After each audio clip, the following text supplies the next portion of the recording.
நிறைய பேர் நம்ம இன்ஸ்டாகிராமையும் யூடியூப்பையும் பார்த்து நிறைய பேர் கால் பண்ணுறீங்க. கால் பண்ணி சின்ன சின்ன வேலைகள் நிறைய பேர் தந்துட்டீங்க. ரொம்பவே நன்றிங்க. அதே மாதிரி மார்த்தாண்டத்துலேருந்து ஒருத்தவங்க கால் பண்ணியிருந்தாங்க. கால் பண்ணி இந்த மாதிரி எங்கள் வீட்டில் கரண்ட் இல்லை அப்படின்னு சொல்லியிருக்காங்க. நம்ம இருக்குது நாகர்கோயிலில் இருந்து அவங்க வீட்டுக்கு போகுது மொத்தம் 32 கிலோமீட்டர் வருதுங்க. சரி, நம்மளை நம்பி கூப்பிட்டுருக்காங்கன்னு சொல்லிட்டு நானும் போயிருந்தேன். 3 ஃபேஸ் சர்வீஸ் எடுத்திருக்காங்க. அதில் வந்து 3 ஃபேஸில் 2 ஃபேஸ் இருக்குது, 1 ஃபேஸ் தாங்க இல்லை. அப்போ வந்து மீதியில் லைட் எல்லாம் எரியணும். ரோட்டு சுவிட்ச் அடிச்சு விட்டா ஆனால் எரியலைங்க. அதே மாதிரி வந்து நியூட்ரலையும் எர்த்தையும் லிங்க் பண்ணாதீங்க. கரண்ட் பில் ரொம்பவே கூட வரும். இந்த தப்பு பண்ணாதீங்க.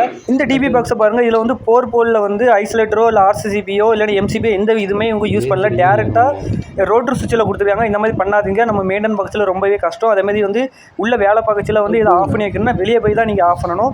நம்ம இந்த தப்பு பண்ணாதீங்க. அதே மாதிரி உள்ளே வந்து 1 ஃபேஸ் தான் வரல, 2 ஃபேஸ் உள்ளே வருதில்ல. அப்போ வந்து உங்களுக்கு எல்லா லைட்டுமே எரியணும். அதாவது ரோட்டர் சுவிட்ச் அடிச்சு விட்டா கூட எல்லா லைட்டும் எரியணும். ஆனால் எரியலை. அது எதனாலன்னு பார்த்தீங்கன்னா வீடியோ லெங்க்த்தாக இருக்கனால இன்ஸ்டாகிராமில் போட முடியலைங்க. சாரி. ஃபுல் வீடியோ வந்து யூடியூப்பில் கொடுக்குறேங்க, பார்த்து தெரிஞ்சுக்கோங்க.